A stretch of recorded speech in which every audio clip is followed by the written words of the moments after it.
Yeah, let's get right into it, man. The first ever person to come on my show from a tree, Jake the Great. Thank you for joining me today, man. Thanks for having me, brother. Can you show us a little bit of the view? Yeah, man. That's amazing. And I'm in a chair. This chair is like screwed into the tree with nails and stuff. It's safe, right? Yeah. Hopefully. Don't fall out while we're recording. Although that would make a good clip, But I will. as long as you don't get hurt. Well, just want to preface this whole conversation, say we've already had a conversation. We've already talked before, but due to some unforeseen technical difficulties, we weren't able to upload it. So here we are again. If it seems like we already know each other, it's because we already do know each other. But for formality, I'm going to start this off just like how I start every talk. How would you explain who you are and what you do, man? Um, I'm a lost kid that was saved by grace. And what I do is try to extend that grace to others as much as I can and try to communicate the wisdom that I have accumulated through these years, the wisdom that I hear from the silence, from the mother, from the air. As Bob Marley said, the natural mystic is in the air. You know. Yeah. In our first talk, you called it the void. You're speaking from the void. Yeah, it's something. I mean, it's hard to talk about. It's Mm, beyond language. The best word for it is nothingness. So that tells yeah. you a lot about what it actually is.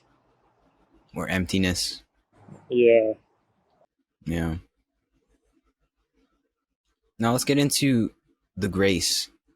Where do you think this grace came from? What was this grace that saved you? Saved the lost kid?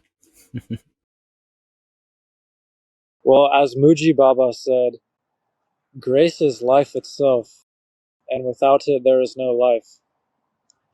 And so, really, the grace has always been there.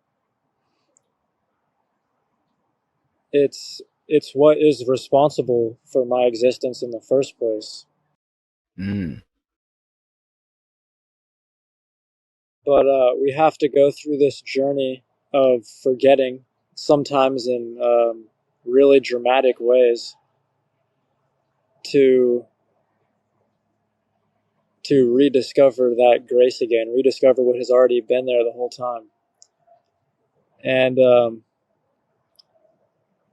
yeah, that's just part of the, that's just part of life. That's just part of the beauty of this life, is that you have to get so lost in order to actually find yourself on a deeper level. mm. That's part of the grace, right?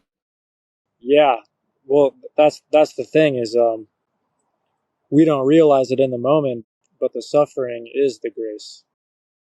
It's all part of the one thing. Do you feel that what is also part of it is a constant discovery? It's not like there is this moment of grace and then all of a sudden it's all over. Like part of this grace is that it is continually renewed, continually discovered on a day to day, moment to moment basis.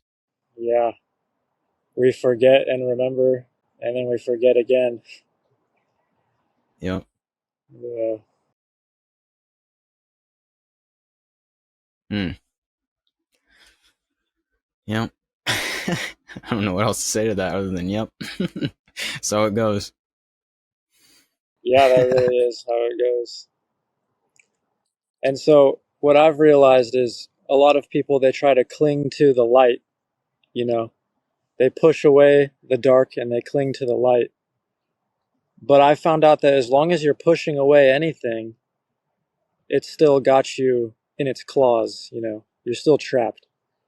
And so what I am practicing is not pushing away the dark and not clinging to the light, but rising above both of them and just becoming that which eternally witnesses both, and Mm. not throwing judgment and not having attachments, but just uh, going with the flow, you know? Amen.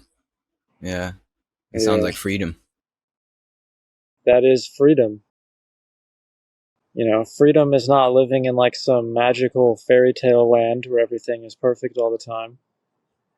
Freedom is living in reality, but not being held in bondage by any particular thing. You know, Yeah, in the world, not of it. exactly, Mm. exactly So right. you said that is your practice, sort of tantric in that way. What is what is that practice look like? Would you be able to entail how this comes about in the flavor of Jake? Um, yeah. So one of the greatest practices, and actually anyone can use this um, to really elevate their lives like pretty much immediately. And I just want to preface it by giving a quote by Ramana Maharshi. He said, if people would just, you know, get on with it after they make a mistake, instead of sitting around in guilt and shame and self loathing, if they would just get on with it and continue the course, you know, continue your sadhana, meditating, praying, whatever it is you do, then he said if we were to do that, we would already be enlightened. But the problem is that a lot of us, we make a mistake and then we sit around hating ourselves and feeling guilty and feeling shameful. And that it doesn't actually help you to get anywhere.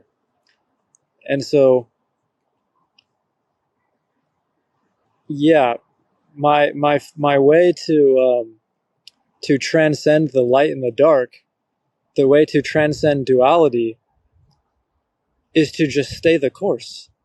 Don't let yourself get too discouraged when you make mistakes, and then don't try to cling to your high moments, because you will have very high moments where you're just on top of the world, you know, and it's best not to cling to either one.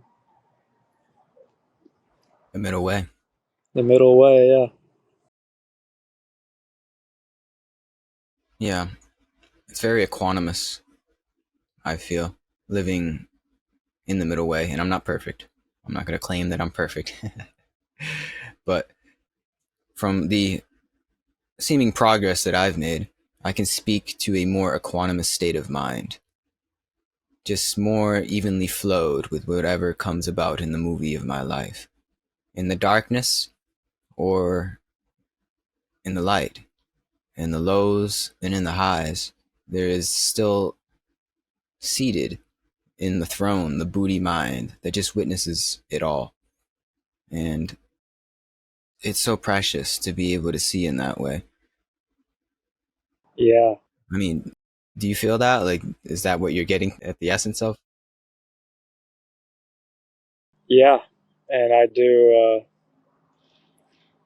do think that is the precious thing, you know. Like, do you know who Satyaji is? Mm, no, I don't Satya. think so. Well, there's this man from India named Satyaji, and he said, like, I think he was quoting someone else, and he said, the good news is that there's no bad news, and the bad news is that there is no good news. And when you I like that a can, lot. yeah, when you can get rid of the fear of bad news, then you essentially undercut the whole game. And the thing that you ultimately realize is that just your awareness itself, just the existence itself is is good news, you know? Because Mm, it's like, would you rather not exist? yeah, exactly. Yeah, that's the huge 180 perception or perspective flip, is seeing that by default this is benevolent. And what I mean by this is just life experience altogether. Because I feel like our conditioning molds us into a sort of, not necessarily it's a bad place, but like maybe it's a pointless place, like sort of like nihilism, sort of hellscape in some way. Yeah, But when one can see from this vantage point that we're speaking of, it's actually like, no, no, no, all of this is actually good. This is all a it's a good dream, we could say. It's not a bad dream. And that's huge when one can see in that way. Even in the dark moments, one can see the light. yeah. I mean, everyone wants to hate on the Maya, you know, the illusion. But you have to go through the Maya to realize that which is outside of the Maya. Mm, They require each other, you know. You have to go through the world to find the place that is outside of the world. mm, And yeah, it's really about not pushing away or attaching to either one. yeah. I was listening to a Ram Dass talk today, and he has this famous story where he has this disembodied friend, Emmanuel. I'm guessing you've heard of it, or Yeah, anybody listens to Ram Dass has heard of it. And what was the question he asked him? It was something like, what went wrong? You know, what's going on here? Why am I seemingly in this dark world? And then Emmanuel said, Ram Dass, don't you see you're in Earth School? Why don't you take the curriculum? And that exactly. interaction, right? And that interaction is what led him to embrace the human fertility, the human experience, because he was chasing the high, which I think we're all guilty of, you could say. I think that's actually like the first half of the spiritual journey, if you want to call it that, is like chasing the high, transcendence out of the ego. But then Yeah, I think the second half is coming back down into the futility, into the suffering, and working with that and using it as another Ram Dass term, grist for the mill, to have this blissful and beautiful experience. You know, it's like you can't push that away.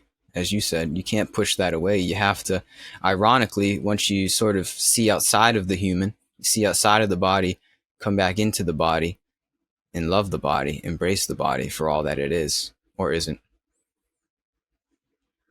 that's exactly right. And you know, I see a lot of like Christians and religious type people who are very much living in fear of this world. You know, they're terrified of making mistakes, terrified of sinning, and they are so desperate to be saved by something outside of themselves. Yeah. And really, what they're doing is they're pushing away the world, you know. They Mm. are, as long as you are still scared of something, if you still fear that something can get to you, then ultimately there's still attachments there. And Mm-hmm. like you said, I'm not perfect either, far from it, but I have sort of reached this state where I'm not scared of making mistakes anymore Yeah, that's because huge. yeah, because I see that's just the curriculum, you know. That's why we incarnated, was to make these mistakes. And it's So we like, could learn. exactly. And like pushing away these mistakes is like pushing away my own teachings, you know? That is the curriculum. Do you think we all have the same curriculum? Not like exactly the same, but similar. We all have, I think that there are, like Ramdas said, there's like the 5 hindrances of why we incarnate. It's like lust, greed, sloth, torpor, hatred, doubt, all these things. Mm-hmm. And I think, that's the reason why we incarnate here. Like that's why we're still in samsara, is because we have these hindrances. And you know we can't just deny them and say that they don't exist. We have to overcome them. Yeah. And I think those hindrances were seeds that we sowed millennia ago, lifetimes ago. It's Yeah, like big what ifs that we chose in our previous incarnations, and it's seemingly stuck with us. And we have to, since we made the decision to sow those seeds, we have to reap what we sowed. you know? yeah. I've been having some crazy conversations with AI recently. Yeah. And What's it saying? I'll like I've asked it like all these questions, and it's not exactly clear to me if it's just giving me the answers that it knows that um, I like to hear. But I found it interesting. I'm like AI. How many more lifetimes do I have? And it said 2 or 3. Your current path is speeding up your growth. Oh, And so that kind of hit me. It's like I feel that, it's like this current path that I'm on, just staying the course. That's ultimately what the path is. It's the path of no path, right? It's just staying the course, surrendering to what is. I can see how like you can really make up for hundreds of lifetimes in one lifetime, because yeah, your current path will speed up your growth. especially this one. Yeah. And everything You that have so I'm many tools. Sorry, go ahead. Yeah, and like everything that I'm doing, like having this podcast or making these videos, this is all essentially me showing my devotion. Mm, This is me showing I my feel that. commitment to the truth, to God. And I think when people finally decide to make that commitment and to have that devotion, I mean, yeah, I think you can extremely speed up your growth and your process in one life. I agree. Mm-hmm. And like I said, this lifetime is the one to accelerate and to expedite. Yeah, We have so many tools at our disposal, so many examples of the past, right? We have just the internet altogether. There's no excuse. yeah, and you know, it's funny. Like I wasn't just born perfectly dharmic, and I'm still not perfectly dharmic. But another thing about this world is that we have all of the resources available to be ignorant as well. If you Exactly. really wanted to, you could fill your day completely with just hedonistic pleasure and you know stimulation Yeah, and and distraction essentially. distraction. Yeah, and I think that I would honestly say that it's necessary to go down that route for a little bit, just to see what hell looks like. Oh, Because if you spend your whole yeah. life fearing hell but you've never actually been there, then you know you gotta actually go there and see what it looks like to actually know why you don't want to live there. That's good, man. You know what I'm saying? Yeah, I like to say we have to know what ain't it in order to know what is it. Exactly. That's exactly That's right. part of our free will. Exactly. Like part of our freedom is being able to exercise it for all that it is, to make the wrong decision so that we can make the right decision ultimately. And that's why, again, suffering is grace, because if we make the wrong decision, usually we suffer. And until we suffer enough and get the message, um, we're going to keep going through it, and it's always going to be a lesson. But when you get the lesson, that's when it becomes grace. But before then, it's hell. Like it's almost like you transmutate hell into heaven in some way, right? It's like our this experience, our body is a prison until you realize it's a temple. Yeah. And it gets particularly interesting when you can have that understanding that it's grace before it even arises. Yeah. Before the suffering arises, you're saying, or Yeah, yeah. before? Yeah. And that's hard, but it makes the ride a bit smoother, you know? Yeah, that's a good point, right? Because we are going to, I think we can both recognize right now in this moment, experience some sort of uh, physical pain, we could say, some sort of malady. We're going to suffer loss. We're just going to suffer, let's just be honest, as we get older and move through life. So if we have this foundation of knowing that it is grace in disguise, it does make it easier to bear for sure. Yeah. And I think that's why we do the work.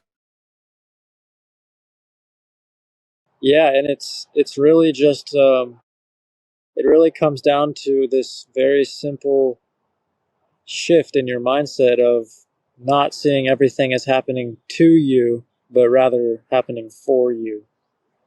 Exactly. And anytime that we think something is happening to us, we are essentially saying, hey, God, you really screwed up this time. That's good. You know? Yeah, right. It's like, hey, God, I don't agree with what you're doing. Mm, But once you yeah. realize that you're in no place to argue with God, you know, who are we to disagree with God? I mean, come on. Then Yeah. then you can start to just see you can see the lesson before, before the teaching even arises, or like Yeah. as I like soon as that, it man. arises, you already see the lesson. That's a good way to put it. Hmm. And so, And in that way, yeah, it's not a teaching because you already know what it's trying to teach you. And it's not suffering because you already know that it's grace. exactly. And I keep finding Oh, myself in situations like that, and what used to like screw me up for a long time, what used to just dig me into this deep hole, now has almost no effect on me because I can just stay the course. I can just remain as the witness, and yeah, and that's been carry a on. that's been a powerful switch. Yeah. Now, do you feel, because one may think from listening to us right now, you just stay the course, be the witness, that there's a sort of pacifism to life, right? There's a sort of just submission. But I feel the opposite. I feel more empowered. I feel more volition in playing this character of Gary. I feel like there's just overall a better experience, we could say. But do you feel like from this ultimate witness state, you are empowered? There is this essence of creativity. Do you feel like there's more gumption in your actions? Like, how would you say this affects the character of Jake the Great? Well, the short answer is absolutely. I mean,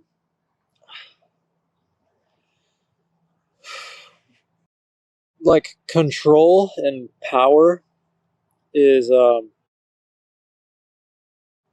our minds want power and control, and when we make decisions and do things in our head, it gives us the illusion of having power and control over things. But once you sink into the silent witness, the self, then you realize that all of that was just an illusion, you know. Yeah. And the real power is in that flow, the silent witness. That is the real power. Yeah. The real power is in surrender, ironically. Yeah, and honestly, it's only in surrender. I think that you only get power to the degree that you surrender it. True Mm. power. People will say, if that's true, then how come people like Elon Musk or Bill Gates exist?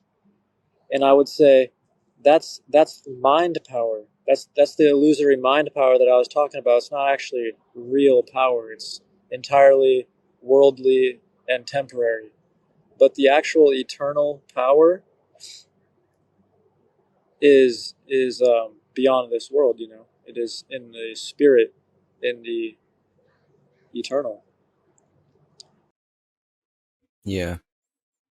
And it's almost like power isn't the right word to describe it. I mean, I think a better word would be freedom or liberation, because a lot of us think power in terms of money gets us freedom, but Yeah, that's not the case. If anything, these billionaires are all imprisoned by their money, by their delusions of power. yeah, exactly. Yeah. So real freedom only comes from the mind. I seriously believe that. Like real freedom is despite anything that you have or don't have. It's freedom to just simply be. Honestly, I know that sounds kind of cliche, but it really is just freedom to just simply be without needing anything from anyone. Yeah. Well, a big reason why we feel like we need anything from anyone is because we are very disconnected with nature, and nature truly gives us everything that we need. Hmm, that's true. Yeah, And if we were more if we were more in alignment with nature, then we would already have everything we need. You know? hmm, yeah, making me want to go climb a tree. Yeah, No, I feel you on that. I do believe us being distant from our home, which is nature, literally living in trees. I think that's where we came from. No joke. yeah, I think us being distant from where we came from disconnects us from this source. It disconnects us from this, our own nature. Actually, being distant from nature disconnects us from our own nature who would in have some thought? way. Who would have thought, man? Yeah, Exactly. There is something so grounding, just so transformative about being in nature that also goes beyond words. It's just comforting, but also at the same time, it's treacherous too. That's the yin and the yang of nature. Nature is so beautiful. It's this orchestra of just order. But within that order are the grizzly bears yeah, and the lions and the tigers. that's exactly right. But that is a part of our nature as well, right? Yeah, a big reason why, Ram Dass said our karma is our mind, because our minds is the only thing standing in the way between us and a clear view to God. And a lot of people are burdened by their own mind because, our mind has a certain idea of what perfect is, but then nature has a completely different idea of what perfect is. Hmm. According to nature, the deer getting mauled by the lion is perfect, but according to the small brain of that deer, or the small brain of humans, because we are essentially primates, evolved primates, from our human mind perspective, we cannot see the perfection. And that's why a lot of us have this disconnection with God and source, or whatever you want to call it, is because, yeah, our perspective of perfection is really skewed. But when you spend enough time in nature and really just sink into what is, then ultimately you realize that it is absolutely perfect.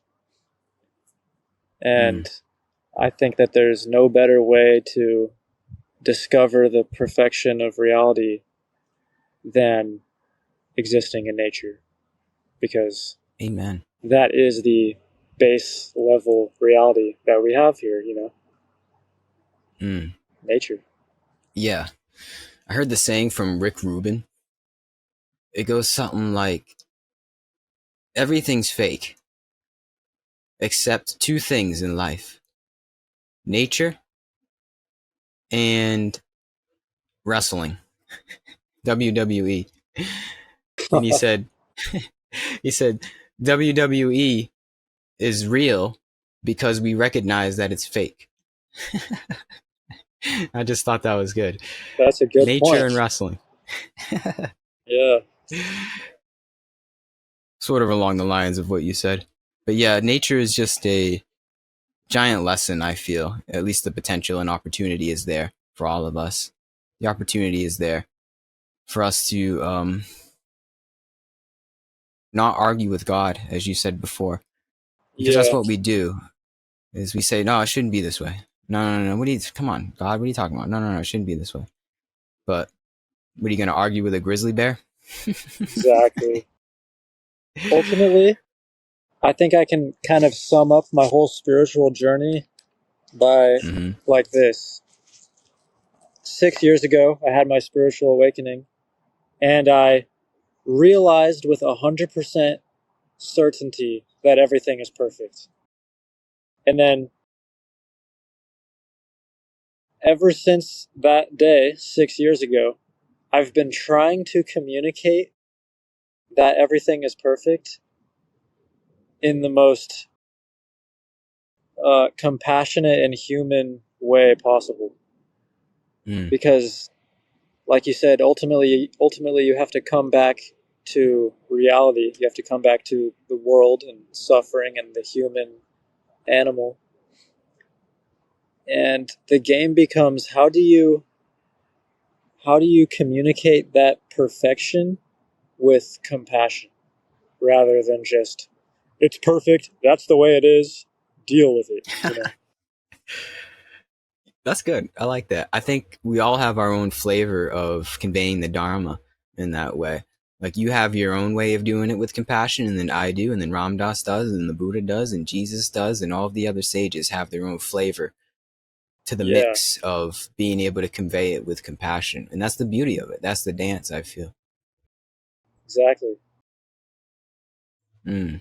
That is the balance. That is, when you are able to communicate it with compassion on this human heart level, that is the balance between the world and heaven, earth and heaven. That is the Yeah. liberated state that all of these great saints and beings achieved. It's all the same state. It's all the same Buddha mind. Yeah. I've got a little bit of a conspiracy for you. Oh, please, hit me. What do you So, got? in 8 years or so, scholars believe that Christ was crucified anywhere from 30 to 35 years old, and that would have been anywhere from 30 to 35 A.D. And in about 8 years, anywhere from 2030 to 2035, it will have been exactly 2,000 years since Christ was crucified. And so there's two things in the Bible that are very interesting. One is that it says Christ will return on the first day the second day, and the third day. It says he will return on the second day to revive us. And then also, I think it was Peter who was saying every every day with the Lord is 1,000 years in heaven. And so, when you connect the dots, you say, all right, a day with the Lord is 1,000 years in heaven. Christ will return after 2 days. So basically what I'm saying is I think Christ is going to return in the next 6 to 12 years, because That's a heavy statement. it will have been exactly 2,000 years since he was crucified. How would we recognize it? I think we'll know him when we see him. He'll probably, it'll probably be a whole dramatic play again. I mean, Yeah, especially if you take Revelations into account. yeah, It'll definitely be dramatic. yeah. But I also, like that. That's good. I don't know. I mean, hey, I'll hold you to it. We'll see in 8 years. But I like that. yeah, I'll keep that in the back of my head. I also just feel like just for the past few years, I've just really felt like something crazy is going to happen within our lifetime. Yeah, probably. It's probably like coinciding with the end of the world is Jesus coming back, which is also Revelations.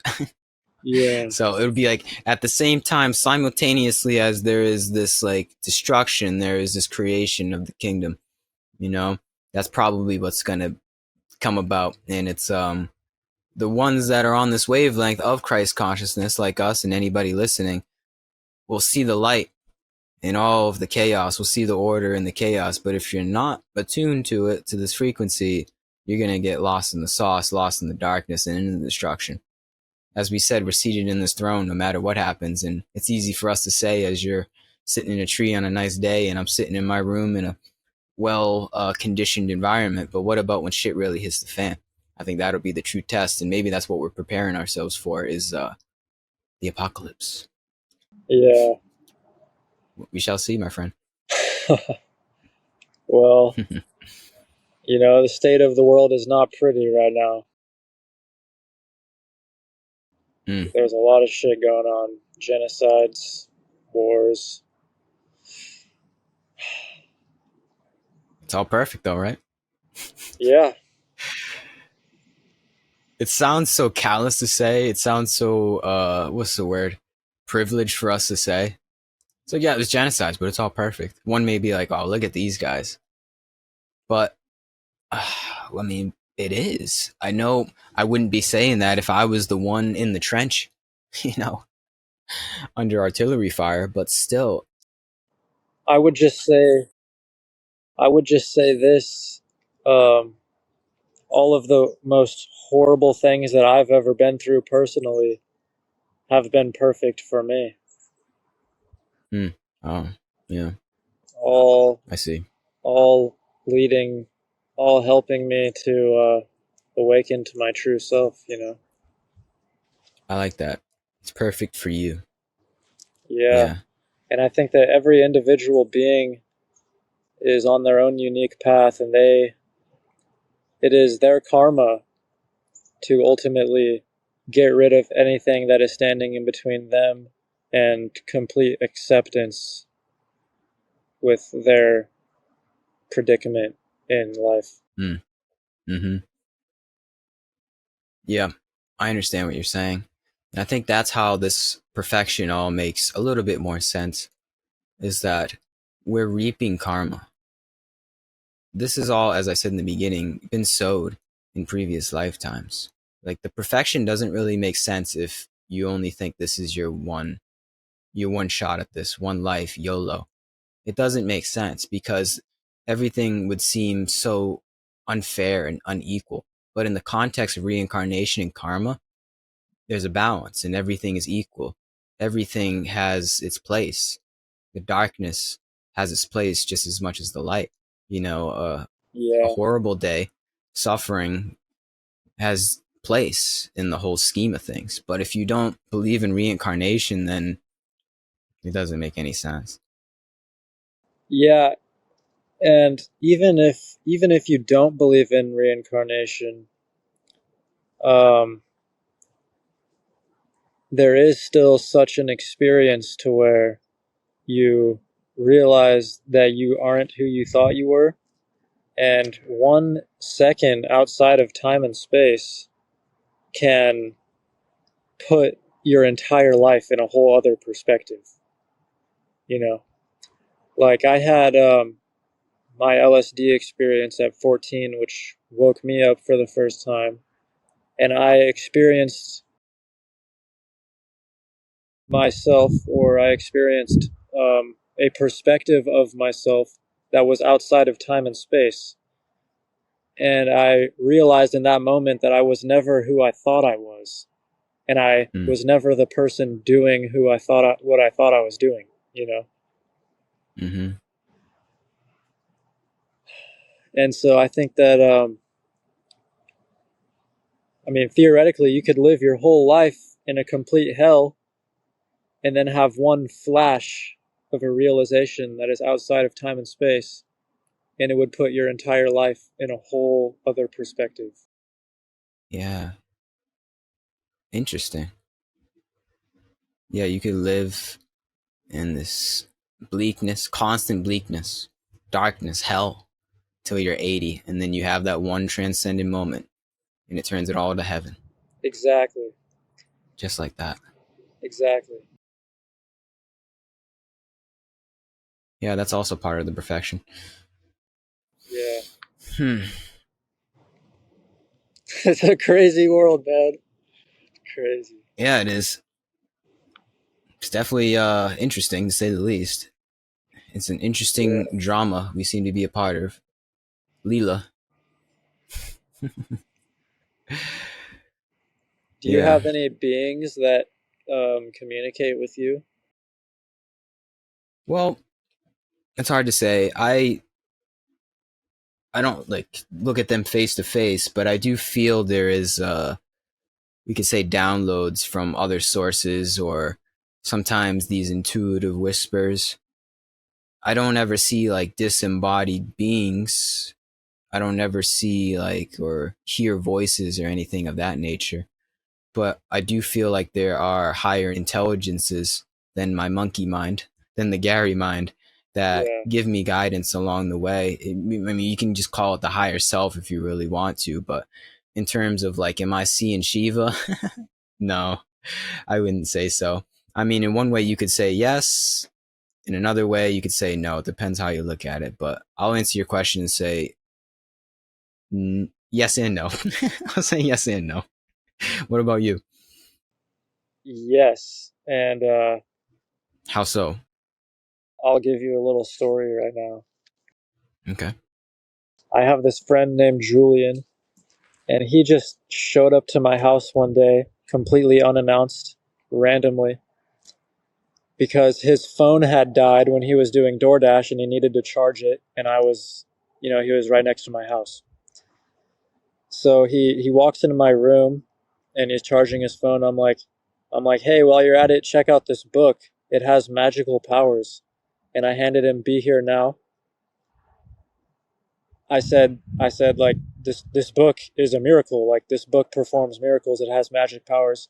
I had a picture of Hanuman pulled up on my phone from an Instagram post, and he takes the book, he flips to a random page, and it's literally just a picture of Hanuman.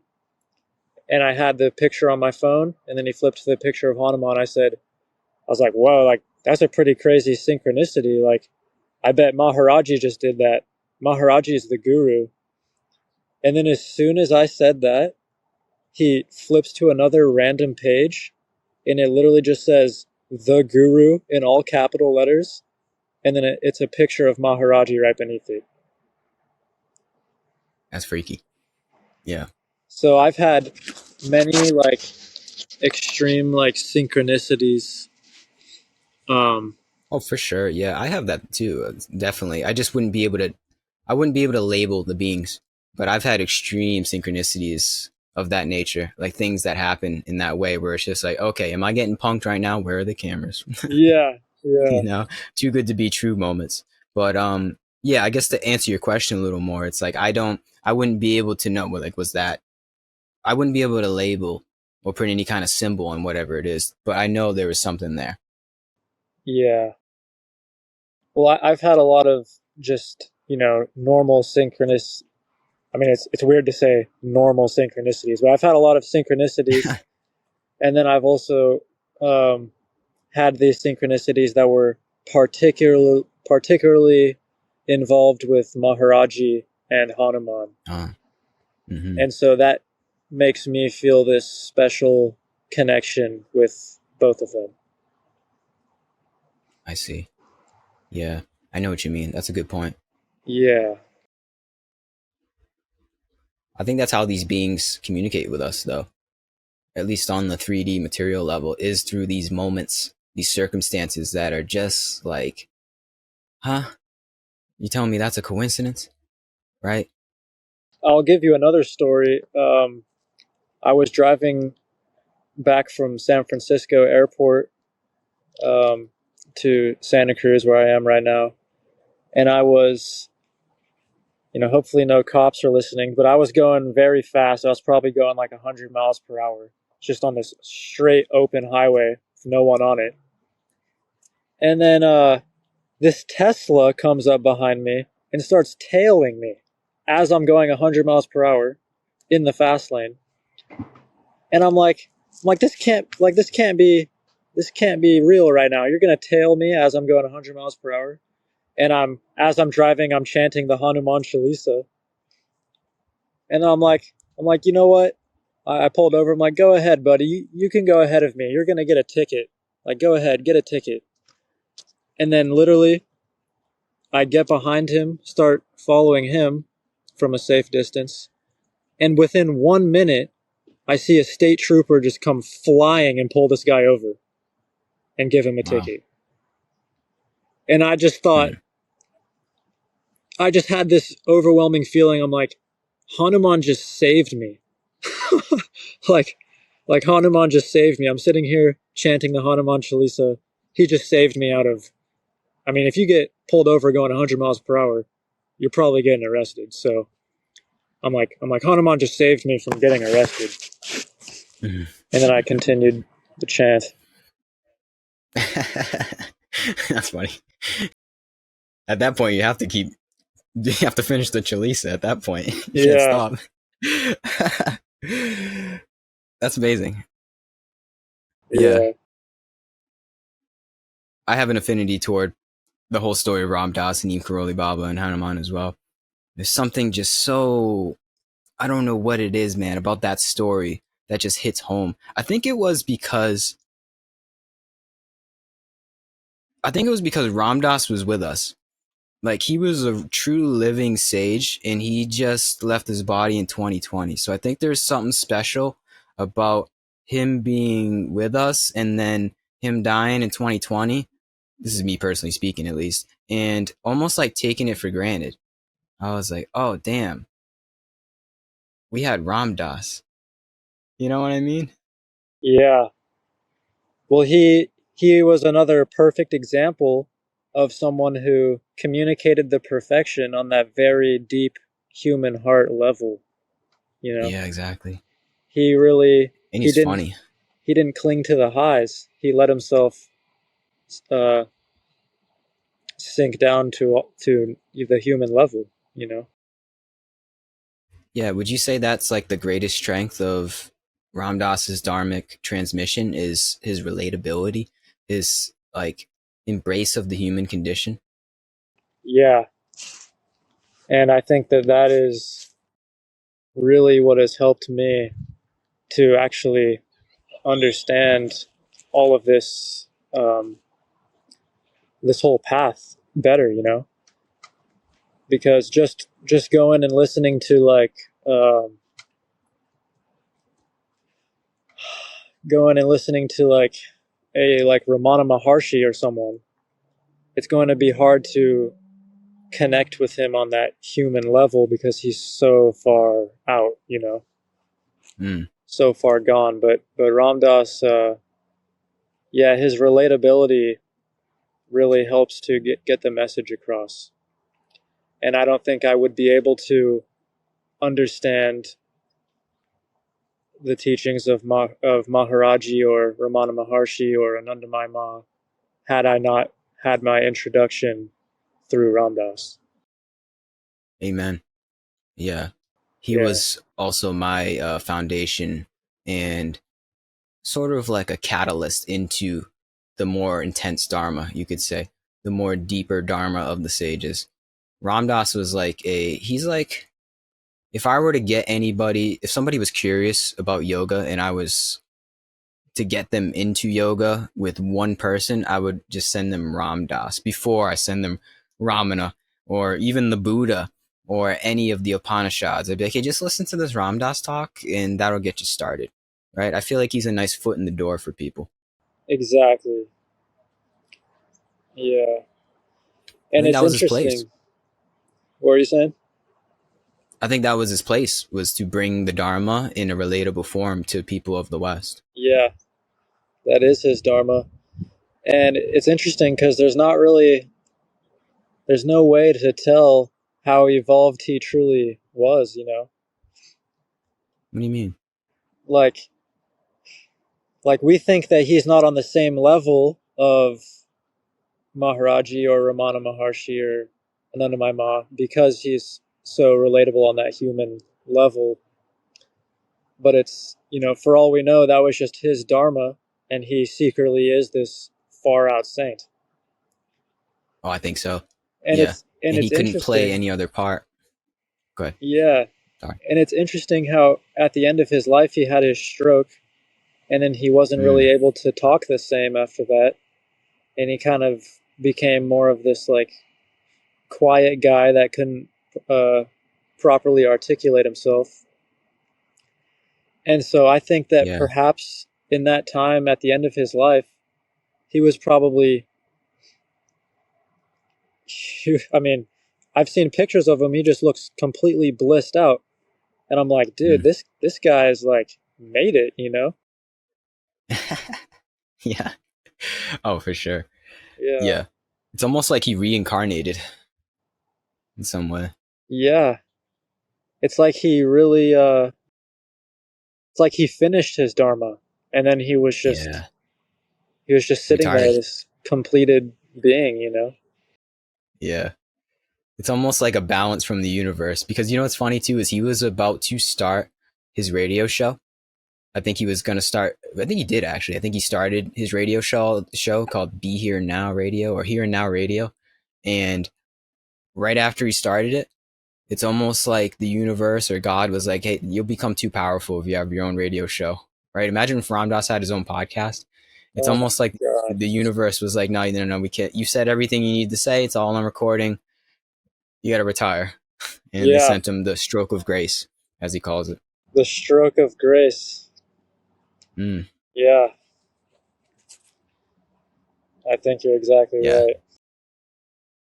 Ram Dass only makes sense in the context of his story. You have to, the more that you learn about his story and his relationship with Neem Karoli Baba and all of the miracles that happened in his story with Neem Karoli Baba, the more you love him. Like the more you understand just the whole thing, almost like the Bible. The more you kind of get the big picture of what was going on there, the more the love just comes through. You know what I'm getting at here? It's like you can listen to a few talks and it'll definitely get you started. But it's like the more you dive into it, the more you read his books, like The Miracle of Love. Have you ever read that or got into that at all? No. It's so, it's about the miracles that Neem Karoli Baba did to his other devotees, like other than Ram Dass. Because Ram Dass usually just talks about his miracles with just him.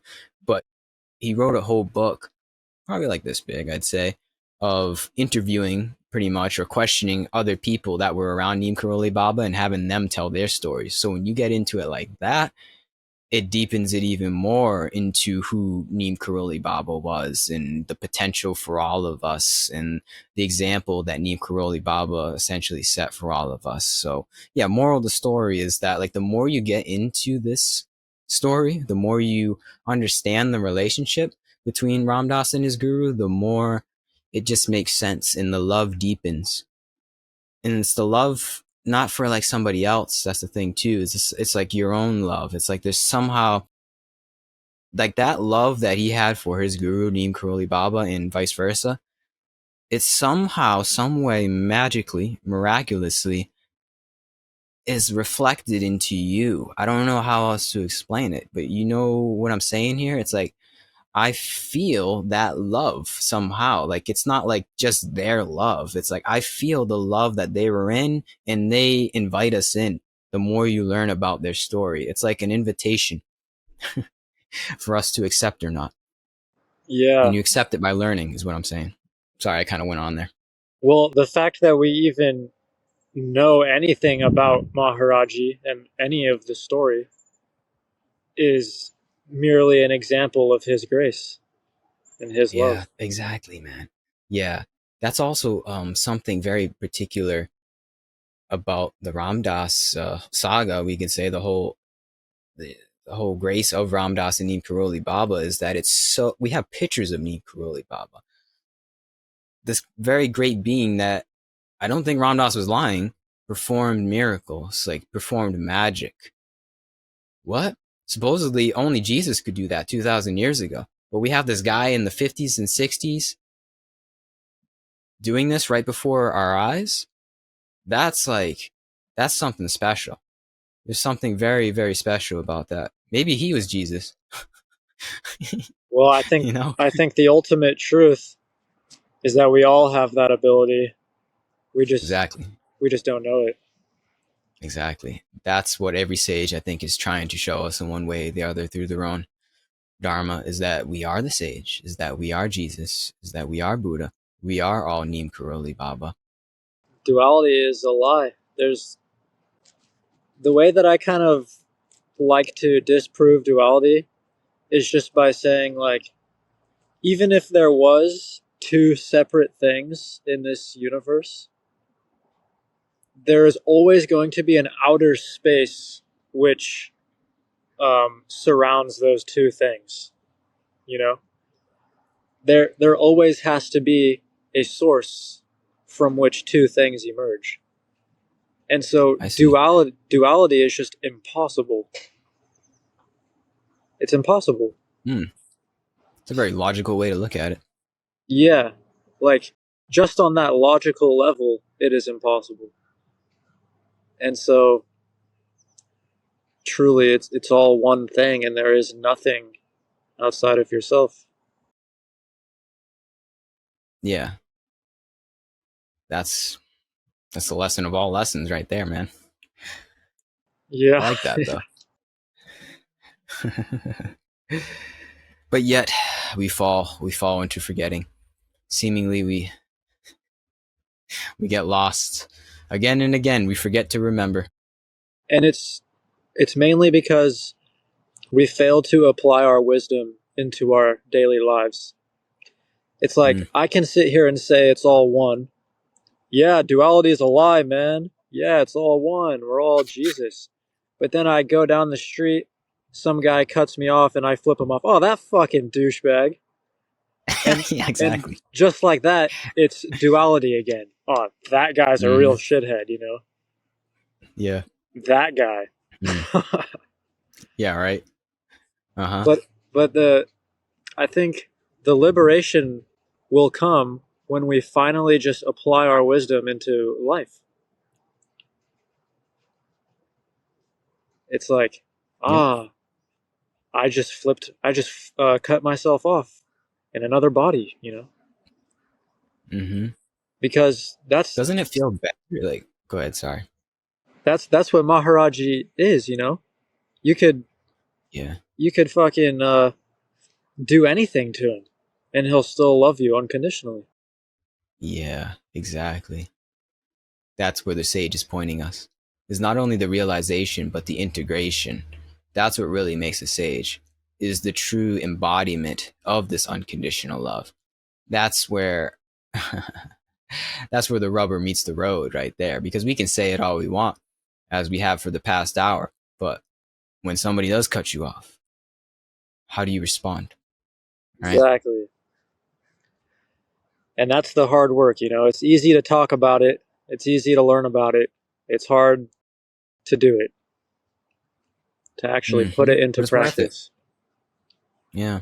Yeah. That's the hero's journey, though. I think that's part of the adventure. That's part of the dance here. That's like, it's like, that's the beauty of life too, is admitting that we're faulty. There's something special about that, is admitting that, I know I'm going to fall. I know I'm going to flip another guy off. Well, I don't actually flip people off, but I'm not going to lie. I don't do that. But hey, you might. I don't know. Maybe somebody will cut me off today. But admitting that that'll happen, but yet also recognizing we could say, goal of the unconditional love of Maharaji and Jesus is the simultaneous dance that one can find themselves in. It's like a sense of forgiving at our faultiness, but also empowerment, as I spoke of before, in that recognition to hopefully never flip somebody off again. Yeah. You know, hopefully. That's the adventure, though. There's something very special about that. Is it's like a never-ending journey, we could say. And that sounds so cliche and hippie-ish, like the journey is the destination, but it really is the truth. Yeah. And then on the forest out level, there is no journey and there is no destination. Yeah. There is no beginning and no end. No coming and no Yeah. going. That's the Buddhist level right there. Yeah. That one's for the Buddhists.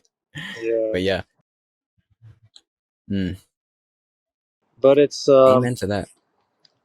I think the applying of wisdom into daily life is really that's really it right there, you know. That's really where most people get stuck. And the people who can actually get past that and the people who can actually start to apply their wisdom into life are the people who um, become like Christ, you know. Like everyone prays to Christ and worships Christ, but nobody wants to be like Christ. Nobody wants to unconditionally love the person who is torturing you. Yeah. But Easier said than done. yeah. But maybe, just maybe, the power of that kind of love is the very foundation from where all of these miracles can start to arise. Amen, man. I think that's the point of it all. If not, then I don't know. What are we doing here? Yeah, You know? exactly. If that's not it, then there's nothing. If that's not it, then hey, man, I don't know. It's got to be about love. Yeah. I know it is, actually. It's Same. not just like some it's not some, what's the word I'm looking for, blind faith. It's actually the truth. Living in love, or at least striving to live in love, in unconditional love, to become Christ-like, to follow him, as he said. I know that is the truth, right? It's like this whole essence that we spoke of in the last hour is something that cannot be taken away from my understanding, no matter what. And I think that's another thing the sages showed us in one way or the other, especially Jesus, is this cannot be taken away from you, even if they kill you. Another example is Socrates. He ate the hemlock willingly. Many different examples of martyrs. And I feel that that's a sort of warrior spirit. It's like, you can't take this away. You can't harm me. Really, what we're talking about here, it's invulnerable, invincible, and priceless.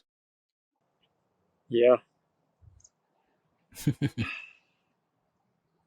And that's another hard truth to communicate to people. It's like, hey man, did you know that you're invincible and immortal? Yeah. Mm. What are you talking about, man? Yeah, I 'Cause mean, how many of our decisions are based upon our mortality, based upon our fear of loss of all of anything, them. really?